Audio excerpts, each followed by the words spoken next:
86.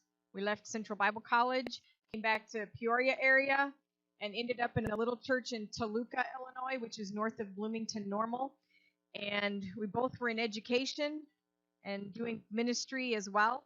And one day God said, okay, it's time to retire from the past and move to the future. And so we retired from education, and God called us to Carlinville, where he had prepared a building 20 years ago for Cross Church. A bunch of Baptist people came from Tennessee, built a building. Cross Church has been there 20 years. They outgrew it, and they moved to the old Walmart building. They couldn't sell their building, and one day at a football game, two women were talking. One happened to be Debbie Heinzman, who is Paul Heinzman. He's in the district office. His wife was having a conversation. They wanted to do something with their building for women, didn't know what to do. We wanted to do something for women, and we had a plan. We just needed a building. And they sold us a building that was appraised at that time at $950,000, and they sold it to us for $150,000. And then Lake Williamson did some remodeling for us and didn't charge us. They used that as part of their missions outreach from their budget. And we moved in January 21st. And our first student that we have is not with us this morning. She is on a 3-day pass to visit her children. So she arrived the day that we opened the building, and she's now been there since January 21st. And we're just thanking God. I'll tell you a little bit about her. She came to us from Livingston County Jail. She had got caught selling drugs to a confidential informant. Task force raided her house. She said the scariest moment in her life is when she heard a bang on the door, and the task force came in and said, get down on the ground and put your hands in the air. And her son was on one side and task force was on the other. But while she was sitting in jail, she realized that that's the only way God was going to get her attention, because she wanted to change. She didn't know how.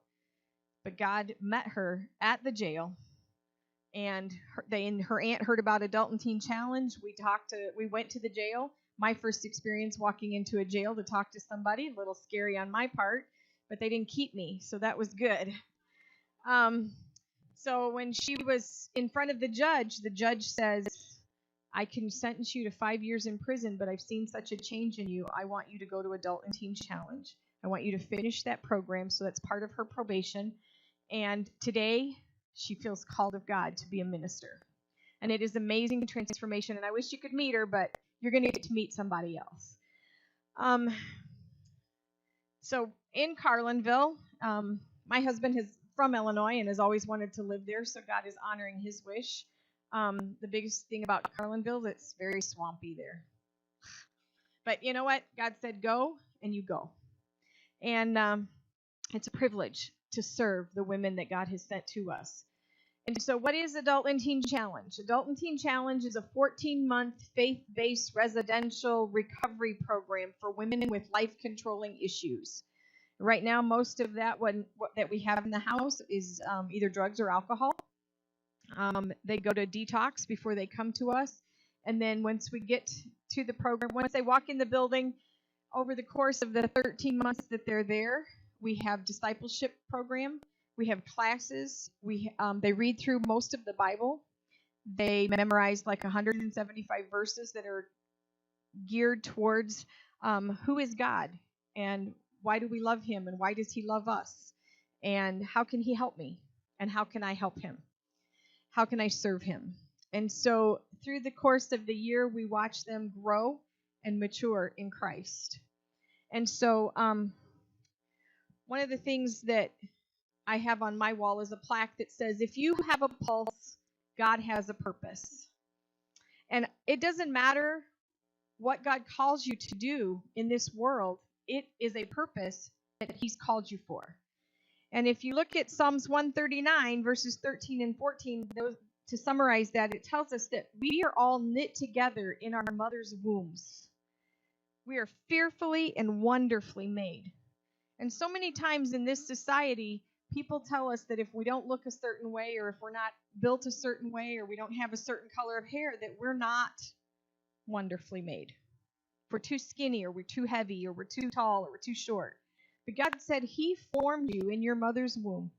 and you are fearfully and wonderfully made. And then I came across something else a couple weeks ago, and it has really changed a lot how I think about myself. And it's going to change how you think about yours. When your grandmother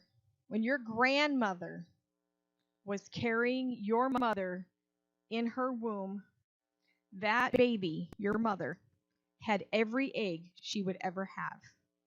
And a little baby born today. I have a granddaughter who is now almost 8 weeks old. And when she was born, she was carrying approximately 1,000,000 eggs inside of her. So when my mother was carrying me, I was carrying my daughter. When I was carrying my daughter, she was carrying my granddaughter. You are because it only took one to make you. That's pretty incredible when you think about that. And then you think about how fearfully and wonderfully we're made. And that is one of the things that we want to remind daily the women that come to us, because they don't always come feeling fearfully and wonderfully made. They come feeling like they've made big mistakes, and they are a mistake. But I'm going to let you hear from Deborah today. Deborah came to us from Chicago. Her story is pretty incredible. Do you want to go up there so you have the pulpit? Okay.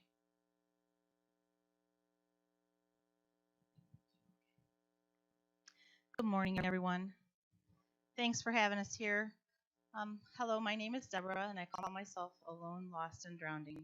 I grew up in a small town where my mom and dad worked a lot, and I was left at babysitters where I was neglected and abused.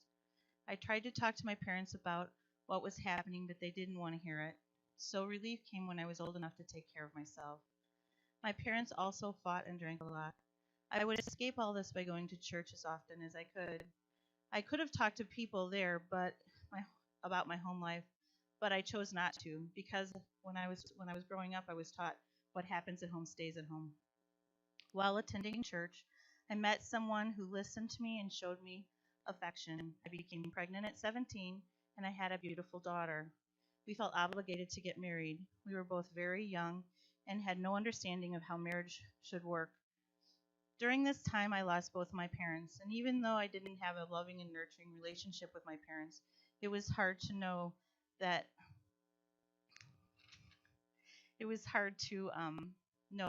I had no close family to turn to. Things began to change in my marriage. I remained in this abusive marriage for almost 15 years before it ended in divorce. Feeling alone and still looking for love, I started dating a man who became my second husband. We had 2 boys. My husband had a hard time keeping a job, so I worked a lot. And he wouldn't take care of the boys either. So, just like me, my boys were at a babysitter more than they were at home. And because of financial stress, my husband and I fought a lot, resulting in another divorce and being evicted. I continued to work way too much, and feeling like a failure and rejected, I began to drink with coworkers after work to drown my pain. Funny, I told myself I wouldn't end up like my parents, but I did. During this time, I met a man who became my drinking buddy and is my current husband, and we both battle with alcohol addiction. Once I thought I had my addiction under control, I focused on going to church and doing God's work by feeding and clothing the homeless. This did not save me from my bondage. Things began to spiral out of control because spiritually I was starving for a personal relationship with God Himself.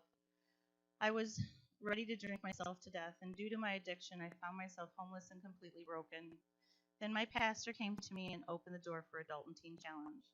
I spent the next 2 weeks praying and making arrangements for my boys, and then I remembered my life verse, Jeremiah 29:11. For I know the plans I have for you, say the Lord. They are plans for good and not disaster, to give you a future and a hope. And that's when I knew that Adult and Teen Challenge was the path that God led me to, so I could focus on my recovery and build a closer relationship with Him. When I walked into the doors of Adult and Teen Challenge, I felt a warm, loving peace for the first time in 7 years. Like a weight had been lifted, and I could breathe with thoughts of no anxiety, anxiousness.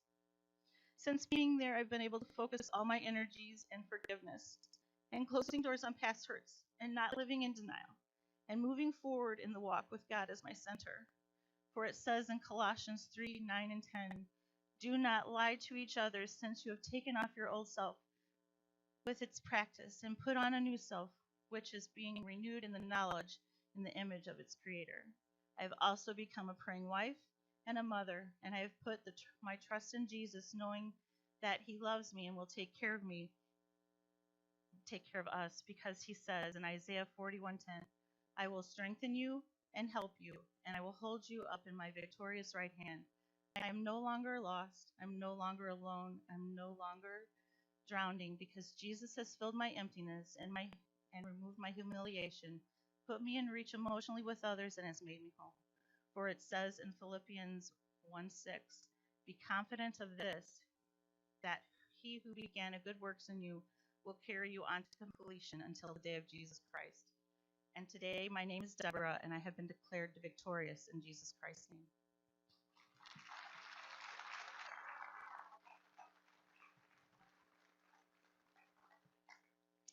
Deborah was an amazing asset to our building because when she was feeding and clothing the homeless, cooking has become her gift.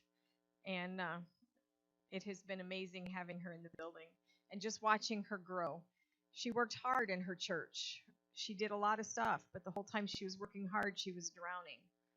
And so God is just, the restoration we're seeing with her boys is just an incredible thing.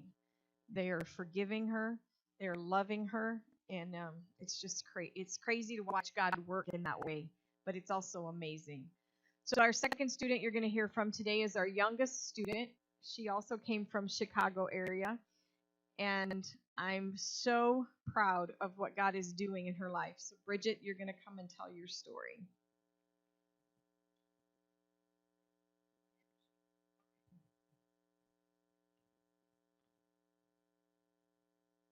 Good morning.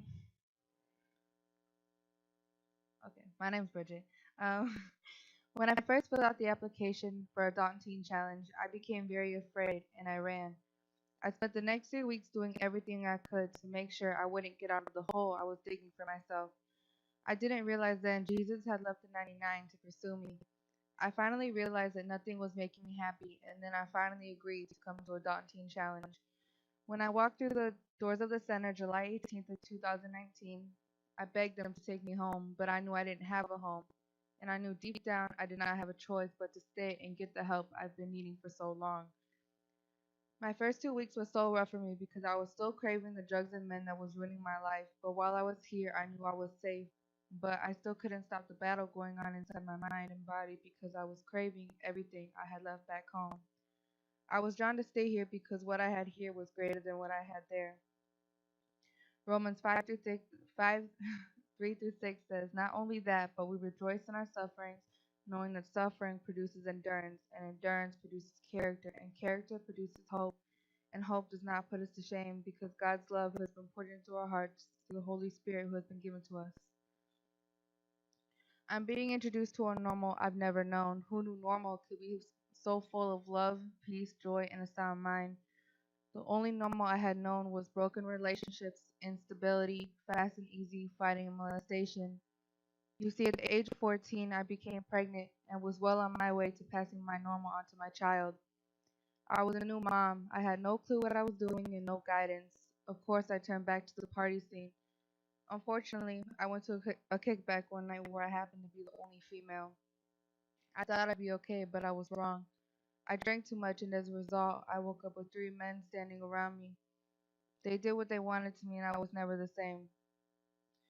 2 years later, I ended up pregnant with my second child. Of course, it wasn't working out with the father, and here I was thinking to myself, how am I going to raise not one, but two little girls in a messed up situation? So the cycle repeated itself. I had believed I couldn't be loved, so I kept everyone at a safe distance, or I would hurt them before I thought they could hurt me. Yet I still had people that loved and cared for me and my children, no matter the circumstances. Yet even in my addiction, I knew they and my kids did not deserve what I was putting them through. It got to a point where I would only see my kids once a week. It broke me even more because I knew I chose being addicted to drugs and men over my children. I lost all hope. I missed moments of my babies I will never get back. I didn't know it then, but God was with me. Isaiah 43:2 says, "When you go through deep waters, I will be with you. When you go through rivers of difficulty, you will not drown. When you walk through the fire of oppression, you will not be burned up. The flames will not consume you." God put people in my life that wouldn't give up on me. My grandparents who never stopped praying for me. Erica, who was like a mom to me, who never turned her back on me, no matter the circumstance. Because I was bent on self-destruction, Adult and Teen Challenge was the last place I wanted to be. But because of those who love me, I am here and have been taken by surprise. I realized I am tired of fighting and running. God is teaching me to be still, and I love it. I'm finally doing what I have to so my daughters will never see me high. By learning to love God, I'm finding a new appreciation for my life and those who have gotten me here. I'm finally finding my worth in Christ because 2 Peter 2:9 says, "But you are not like that. You are a chosen people. You are a royal priest, a holy nation, God's very own possession. As a result, you can show others the goodness of God, for He called you out of the darkness into His wonderful light." When I came here, I was given a spiritual name. The Lord said, "I have loved you with an unfailing love. I have drawn you to myself." He calls me loved.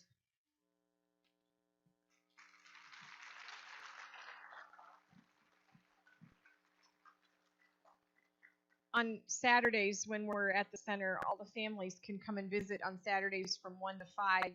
And it's very amazing that Bridget doesn't have a whole lot of close family in Chicago except her grandparents, and they're not the ones who come. Her church loads up a van once a month and brings her whole small group to visit her. And so a couple weeks ago on a Saturday afternoon, with everybody's family that did come that day, we fed 35 people at 4 o'clock so that they wouldn't go home hungry. And it was an amazing thing to see all of those tables lined up in our building and everybody just sharing a meal together. And it was just an amazing thing. Good morning. I'm Don. I'm distracted. You know, when we first started doing this, I was credentialed around 1991, graduated from Central Bible College in 1986. Pastor John and I share that heritage in our education. And in all that time, she's always had a problem getting the microphone away from me. I feel like the roles have reversed. And it's amazing to be a ministry team working together side by side with my wife and seeing the incredible things that happen that change the world for eternity.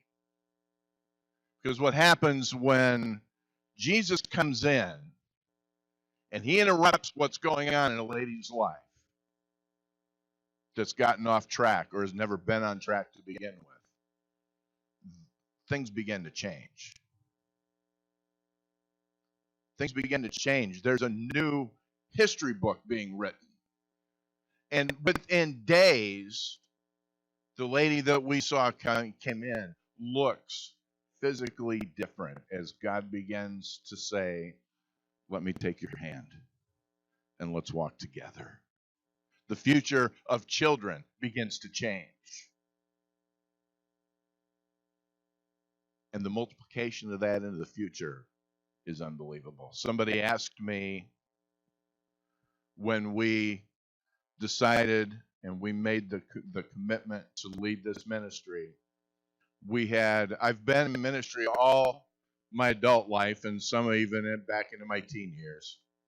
And one of the things that I have always had to do is to be bivocational. I've had to work a job in addition to the ministry that God had called me to.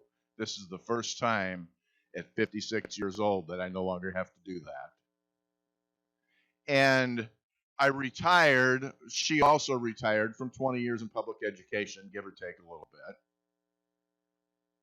And when people started asking me, "Don, what are you going to do next?" I said, "We're going to lead an adult and teen challenge, a recovery program for women." And every one of them, their reaction was the same. "What are you thinking?"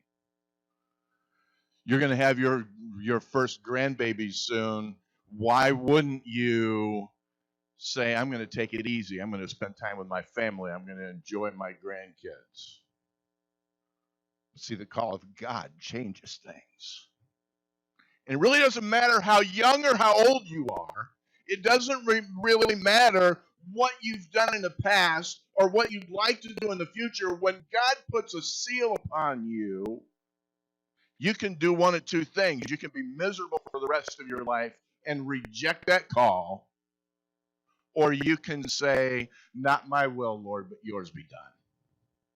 I will do what you've called me to do. I will go where you've called me to go. I will speak what you've called me to speak. And that's what we've decided to do. What was I thinking? I was thinking I'd really like to obey God till the day I die. And whether it's a visible ministry, that everybody recognizes me when I walk into a room, or whether it's something that nobody even notices, not even my family sometimes, it really doesn't matter. Obedience is what matters. And when you obey God, when you're willing to do that, it's incredible to see what God will do through you and in you in those moments. My best days are yet ahead. And because they were willing to take a step and say, I need help, the ladies that I brought with us today, their best days are ahead too. Everything's changed. They don't even look the same as the day they arrived. They don't even look the same. Kids notice over the phone there's something different about you, just from a phone call. And that's because it's such a striking and amazing change that's taking place. Before we look at the scriptures for a moment and talk a little bit about Pastor John, my favorite season of the year is Missions Convention too. Nothing better. We've got a rule in our house, and that is if there's a missionary, I don't get the checkbook. I get all my cash cleaned out of my wallet, because my wife knows one thing: it won't be there at the end of the day. I hide things somewhere sometime, because I've had a habit in missions conventions. 1973, June 22nd, my grandmother gave me a $10 bill for my 10th birthday. I put that in my pocket. I felt it like this everywhere I went. From morning till night, I spent that in my mind 100 different ways. A month later, it was still there. But a month later, we heard my pastor say, I'm taking a missions trip to India. I'm going to be gone for 6 months. Who will help me in this effort? God spoke to me in that moment. I didn't want to, but I knew what he wanted me to do. And I pulled that $10 bill out, and I put it in the offering. And I never regretted it one moment of my life. It was a watershed moment for me. And I thought of that often just a few years ago now, when I got to lead a trip to India. And I got to go out into the slums of that nation in northwest India. And I got to preach the gospel to small home groups, where we sat around the pastor's bed in their bedroom, because it's only a 2-room house, and a little tray of snacks and tea and coffee sat on the bed. And then the large church that I was in, is as big as this section of seats right here. Bethel Baptist Church in Chandigarh, India. It wasn't as pretty as this. It was some sticks, some scrap lumber, and some blue tarps like you would buy if you went to Harbor Freight. And in a space that large, we had over 100 people jammed into that place, shoulder to shoulder, front to back. You couldn't walk through that without stepping on somebody. I gave an invitation that night. 16 men responded. No boys, no girls, no wives. But the pastor told me when we were done, Pastor Dunn, you need to understand something. When those 16 men said, I'm going to follow Jesus, it wasn't 16 men that were saved. It was 16 families. And my thoughts went back to when I first got a heart for India. And I was willing to give away my birthday money so that somebody I might never meet in my life, and I didn't, would know Jesus. That's why we're here. It's not for myself. It's not to promote our ministry. It's to bring the gospel to people everywhere we go. Thought about this often. I've never, ever turned down an opportunity to tell people about Jesus anywhere.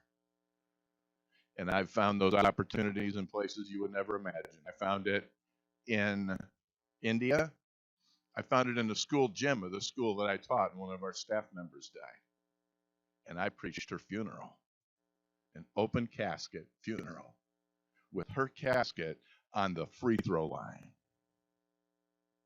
And I stood in a public school gymnasium with 500 people gathered to tell that lady goodbye. And I gave an altar call, and people entered the kingdom of God that day. I've never turned down an opportunity. We're going to talk about that in just a minute. Before we do, I want to show you a video. In this video is the U.S. congressman that represents Carlinville. I'm not sure if his territory comes this far north, probably not. His name is Rodney Davis. Rodney Davis visited our center shortly after it opened. It was actually the month of May. One of his aides called me that afternoon after he had left. He had planned a 20-minute visit. He was there over an hour till the aides were saying, come on, Rodney, we've really got to go. You're really behind. One of those aides called me that afternoon and said, Pastor Don, would it be okay if Rodney mentioned his visit in his next address to Congress? And I said, let me think for a minute. Yes. And so this was early May. If you had been watching C-SPAN at 9 a.m. that day, you would have seen this speech that's given. One of the reasons I use this is we've also got some footage of classes, chapel, things that go on in our building. You can see a little bit about what the building looks like and some of the students and teachers that are there. So this is, it says Davis, I think. If you need a cue on that, go ahead and click that.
It was an incredible day. He hugged the ladies on his way out, and he said, please keep me posted on what's happening here. Let me know when your first graduation happens. I want to be there for that. Our U.S. Congressman is praying for us, for our success. What an incredible door God has opened. What an amazing ministry he has given us. It's so amazing to me because we are responsible for a ministry that has such a proven track record that I don't have to wonder whether we can help the ladies that are asking for our help. Really, the only thing they have to do is show up, listen, do what they're asked to do, and don't quit. And if they can do those things, they will succeed. They will be set free from everything that has held them back in their life. Set free. Because he who the Son sets free is free indeed. Never looking back. Changing life for eternity. I remember a missions convention when we pastored in our church in Toluca. The missionary got up. You may know the name John Plake, David Plake's son. And he said something that got my attention that I've never forgotten. He was a brand new missionary for the very first time, and he started his message by saying these words: I don't believe in missions. And I thought, great. I've never met a missionary I didn't like. Ever. You know, when I meet a missionary that's from Africa, from Kenya, I want to go to Kenya and help them. When I meet a missionary from India, I want to go to India. I want to help. And I've never, ever had a missionary in all my years of ministry that I've said, I don't like this guy or I don't like this lady. I've always thought, what can I do to help? And the first thing I thought when John said that was, I don't like this guy anymore. I'd known him since he was a little kid, but what kind of an idiot gets up and says that sort of a statement in a missions convention with a pastor that he knows his heart for missions? But he went on to explain, and his explanation went something like this. We have churches all over this state, 300 just in the Assemblies of God, give or take. And God has called us to a purpose. God has called us to take the gospel to everyone on the face of the earth. That is the mission for us.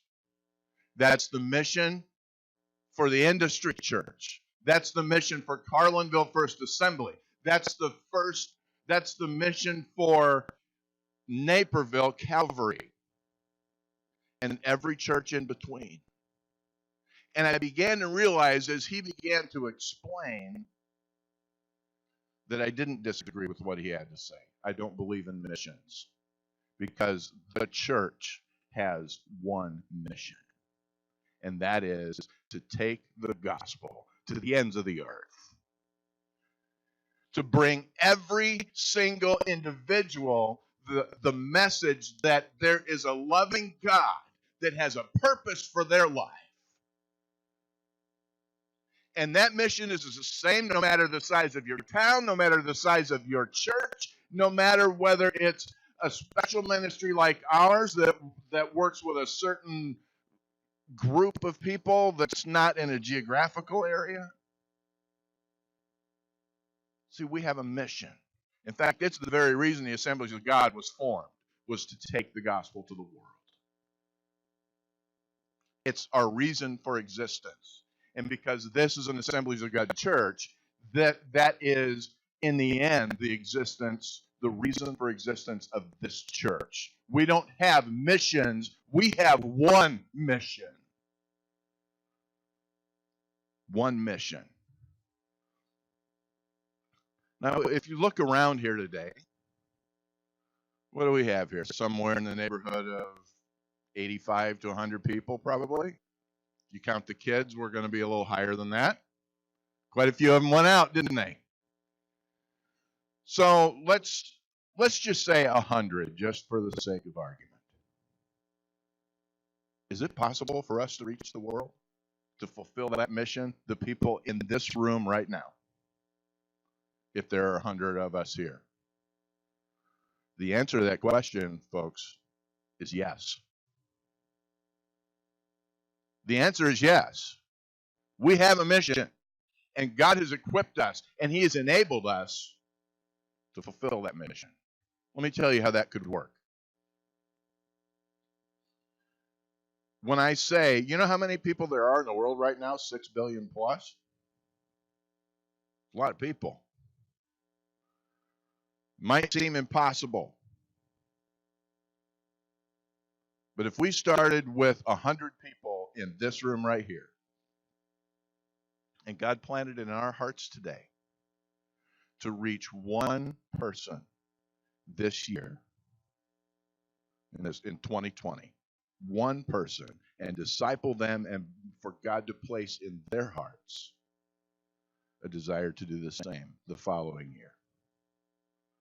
It doesn't look that impressive if you get out a calculator and you start figuring that out, just how much that would be.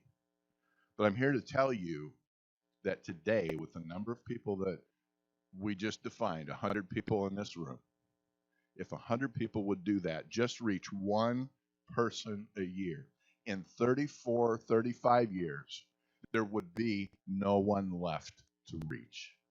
The world would have, just with the people that are here. It's just a math problem. When you start doubling, it doesn't take very many times of doubling before huge numbers result. It's just consistency over time. So imagine now that same 100 people.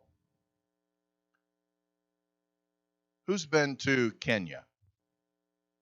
Anybody? Anybody been to Kenya here? Not one person. Have you reached anybody in Kenya? I'll bet there's a name on that wall that's somebody that's been in Kenya. And so where I can't go,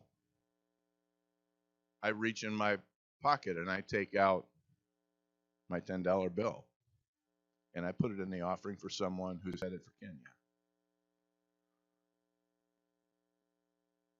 And that missionary that I support, that I've been helped enable to be there, then does the work that I can't do because I'm not there. See, the scripture says Jerusalem, Judea, Samaria, and the uttermost parts of the earth. That's where we need to focus our efforts. That's not in this order. First do this, reach everybody in Jerusalem, your local city, and then move on to a larger area and go in order step by step until you get to all the world. It's everything all at once. And where you can't go, you can send someone else to do the job for you. So imagine we had one person that we enabled in Kenya to be there, and they begin to double there. Anybody ever been to India? India's a big one. Okay, we've had one. I've been there. It's been two. What happens if we enable someone in India? Obviously, neither one of us live there, right? We can't, if we are, and now don't write that off. I don't care what your age is. I don't care how many perceived obstacles are in your way. God could call you to that, no matter what you imagine from this point. But imagine we can never be there. We can't do that. We can't be in two places at once. But we've enabled a missionary in India to be able to do the work, and the doubling is happening there. You see where I'm going with this? And you multiply that times every one of those certificates I see on that wall, and what you have then is reaching the entire world as God enables those we've helped to go somewhere else and those who remain behind do their part. If 35 years is what 100 people can do, what happens when that is fanned out and multiplied and expanded all over the globe? That's what God's called us to. We have a mission. One. And it's doable that we can actually see the world won for Jesus in a relatively short period of time. If we're willing to be obedient, if we're willing to pray like Jesus prayed in the garden, not my will, but yours be done. There is no limit to what we can do. In the organizational world, vision is described as who we are, and mission is described as what we do. What do we do as the church? Matthew 28, verse 19, Jesus told us this, therefore, go. Make disciples of all nations, baptizing them in the name of the Father and of the Son and of the Holy Spirit, and teaching them to obey everything I have commanded you. And surely I am with you always to the very end of the age. Have you ever been not so confident on your own, but there was somebody that could be with you, that would give you that confidence, that would give you the strength together to accomplish something you couldn't on your own? Jesus does that for you. Jesus does that for you, and he says, I want you to go, and don't worry, I will go with you. And I want you to make disciples. Not get somebody to repeat this little prayer, but make disciples. It's the sinner's prayer is only the beginning. It's only the beginning. So when we make disciples, we're being obedient to Jesus. My life as a believer, from the time I first gave my heart to Jesus, has been an effort to bring good news to those who don't have any, with a desire to do the same. I've done that in local churches, most of my ministry, Indian reservations in New Mexico and Arizona, Mexico, Israel, India. I've been able to travel. I've been able to go for short periods of time and tell people the good news. There's a lot of people that could use. Did anybody watch the news this morning? How much news do we see that's good these days? Not very much. The ratings come from the bad stuff, so they tend to focus on that. But we've got good news, folks. We have good news, and we need to tell everybody that good news. Well, my son has wandered from the Lord, and I'm just believing that somehow he'll come back to him. I've got good news for you. Jesus is able to penetrate a darkened heart. And your son will come to know Jesus because the word says you and your household will be saved. Well, I'm really down, Pastor, and I've been struggling, and God's delivered me from a lot of things, but I've just got some things that I can't let go of, and I need his help. There's good news. There's nothing that's impossible for God. In fact, the way I say that, I say there's what's impossible for man is easy for God. Because there's nothing that's impossible. He will remove those things that are dragging you down. He will remove those things that are preventing you from being able to obey the command to go. He'll refocus your priorities. He will protect your life. You know what I have over on my left and your right, and the ladies that have become a part of our program? I have a group of ladies. I won't say everyone has said it exactly like this, but I've gotten that message from every one of them. Just want to make sure that we're being very accurate in what I say. They've all told me, Pastor, I'd probably be dead right now if it wasn't for the program. If it wasn't for my ability to surrender my freedom and begin to learn to submit to Jesus, I probably would not be alive today. I've got good news. Jesus will save your life. He'll put things back the way they're supposed to be. And he will change you to the degree, if you will let him, that people can see just by looking at you that something has happened. Our Making Disciples a Teen Challenge, Bible reading, memorization, life application, sharing our faith, daily devotions. We do 2 hours a day, 1 in the morning, 1 at night, of personal devotions. They end the day together, praying together. When they don't feel like they've got anything to share about something amazing that's happened to them that day, they look for something to be thankful for, and they have to share one thing they're thankful for every day. Chapel 3 times a week, once at the district office, twice in our building. Church involvement. So many things that we're seeing God use to take ladies that had no picture of the hope they actually have, and let God open their eyes and see there is hope. There is a tomorrow.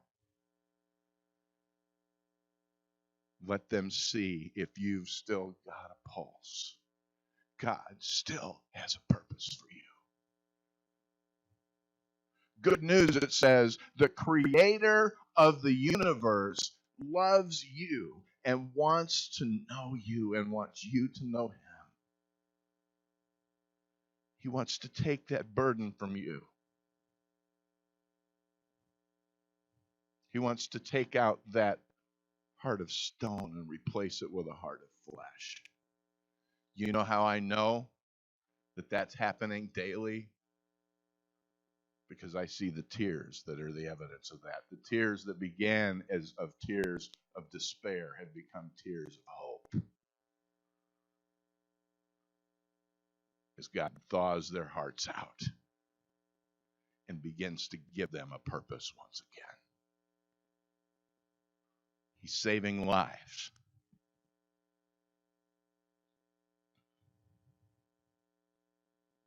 Every time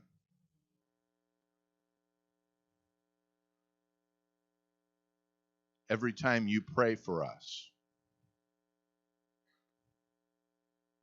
that gives you a part in what's happening in Carlinville and what's happening in the lives of these ladies. Every time you give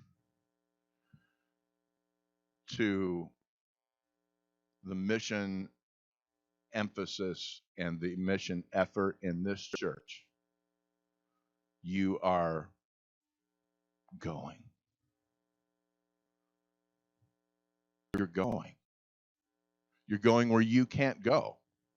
You know, in the Assemblies of God in our history has been very careful to go to people who live in that nation and train them and prepare them to lead that church forward in that location, because we get thrown out of countries all the time.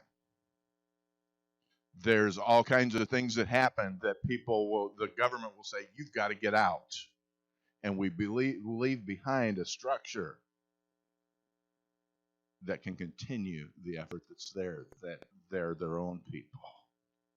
Every time you give, every time you pray, every time you send a message of encouragement to one of those that are doing God's work in a place that you can't go, you're doing the work of the ministry. You're fulfilling the call. And you're a part of something so much bigger than what you otherwise would. You are having a worldwide impact every time you write that faith promise check every month. And let me encourage you. Did you notice the first thing I said was every time you pray, you're a part of that worldwide effort? I've told from the earliest time I pastored my own church, I always reminded our families of this. If you don't pray for our missionaries, if all you do is write a check, all you've done is given them money, you're not supporting them. We need your support.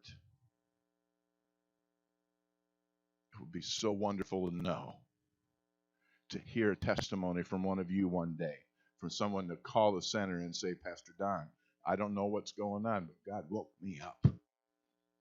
And from 2 to 4 in the morning, I was praying for you. I don't know what's happening, but a stronghold was broken. I want you to know I'm supporting you.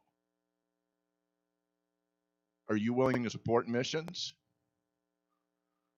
If you are, you're also saying you're willing to give up some sleep.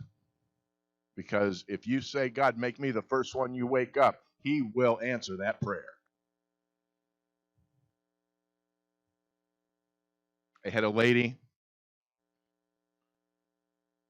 We'd just been to Danville, so this was back in June, I believe. I got a text message. It wasn't from somebody in my phone book, so I didn't know who it was. 2 words. Help me. That was it. My reply was pretty quick, but it started with this. I'm sure I can help you. Can you tell me who you are? You're not in my phone. Then I got an answer. And it was a lady who was struggling with addiction, but we couldn't help her because of some of her current conditions, medications she was on. We don't have medical staff. So I wasn't able to offer her the help that she needs, but I was able to refer her to a center that could. And we've got a really good network of centers. We know what people specialize in, where they're at. And that's one of the reasons that you had that bookmark on your seat when you came in today. Because I know sometimes the people that most need our help won't stop at the table and get one of those because they're wondering, what will people think? Well, I put you in an awkward position now because people are going to wonder what people are thinking because you didn't take one. Everybody else has one and you don't. So you're kind of stuck now. But take that. What you'll see on there is our center number. And you'll see my cell phone number, my personal cell. If you need help, call us. We're here to serve.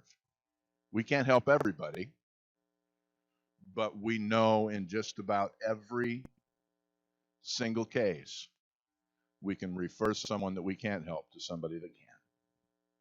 And we're happy to do that because we're here to serve. We're here to make a difference. We're here to show the enemy that he can't have the people that he's been torturing any longer. We're here to serve. We're here to do his work in this way.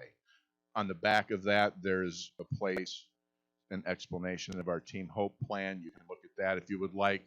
Call me. Call one of those numbers if you'd like to get involved in that way. Here's where we're at for the Women's Center right now. I calculated the other day that I need to have between 500 and 1,000 people that are willing to say, we'll stand with you, we'll partner with you. That translates to over the next 2 years, I need to have at least, over 2 years, at least one person a day to join Team Hope. You might be that one person today. If you're not, pray about it. Be obedient. What I've noticed in my life, when we begin to be obedient to God, not only does he provide, but the need is met. It's met for, you want to know why this church is healthy and why it will continue to grow? That's it right there. That is the heart of God.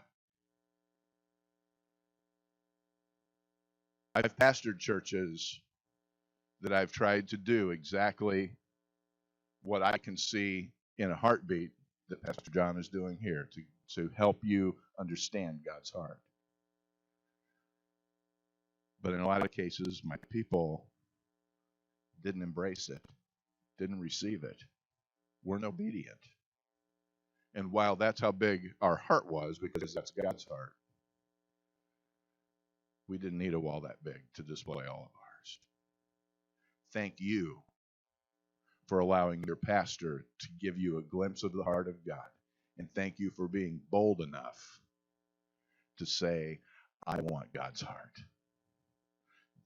That's why. I've been in one of those places where my people would not respond. And I have to tell you this morning, I'm very grateful that today in this missions convention, I can help encourage you and tell you that I'm really happy to be in a place where the people of this church are learning how to have the heart of God when it comes to reaching this world. I appreciate what this church is doing, what this church stands for, and I thank God that you are willing to go, that you're willing to do something tangible. You know, we live in a world where, anybody listen to Dave Ramsey ever on the radio? We live in a world where somebody in the United States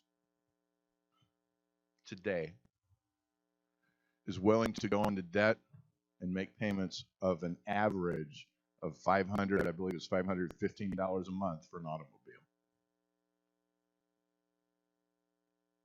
And they don't seem to be too concerned about doing that. Some have 2-car payments that big.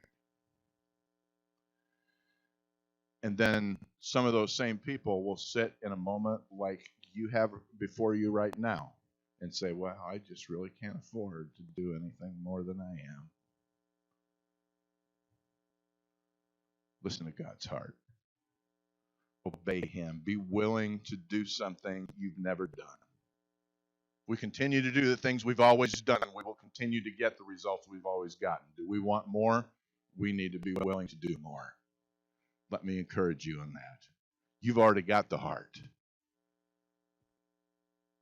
Continue to act upon it. Ladies, if you would come up and prepare for our final presentation. Thank you, Pastor, for the invitation. This is an amazing church. And God will continue to use those who make this their church home to make an impact that literally goes around the world. That's the kind of churches I want to visit as often as possible. It's a great place to be. It's an encouragement to us, to our ladies, and to this pastor. So we're setting up something here now. They're ready to present. This will be the last thing. When I'm finished, it's the last slide that you'll want to click on. It's a soundtrack. And what we've done is we don't have a choir yet. We're working on that now. People see Teen Challenge and they always think choir first thing. This is the next best thing while we're gearing up for that. The ladies have taken these cardboard signs and they've written words on them that describe who they were before Jesus really got hold of their life. On the other side of that is not who they were, but who they are. What's happened since they allowed Jesus to begin to take control. And so my part of the service is going to end with this. Pastor John will come when they're finished. But these are words that they picked to describe themselves. We worked together for this to happen. A really powerful presentation of what God can do no matter what we've done before we surrender to Him. Our cardboard testimonies.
Man, aren't you glad your hope is in Jesus? He's the life changer. That is awesome. Thank you, ladies. Thank you, Pastor Don. Appreciate all that you are doing. As you know, this is a ministry that's been absent from our state for I don't know how many years, but several years with the women part of it. And that God has brought that back and done it miraculously has just been incredible. And this is just the beginning of what God is going to do. So we're excited to be in on ground level. All right. And so we're going to take a ground level offering this morning. All right. And be a part of what God is doing in the big city of Carlinville and in each one of these lives. Oh,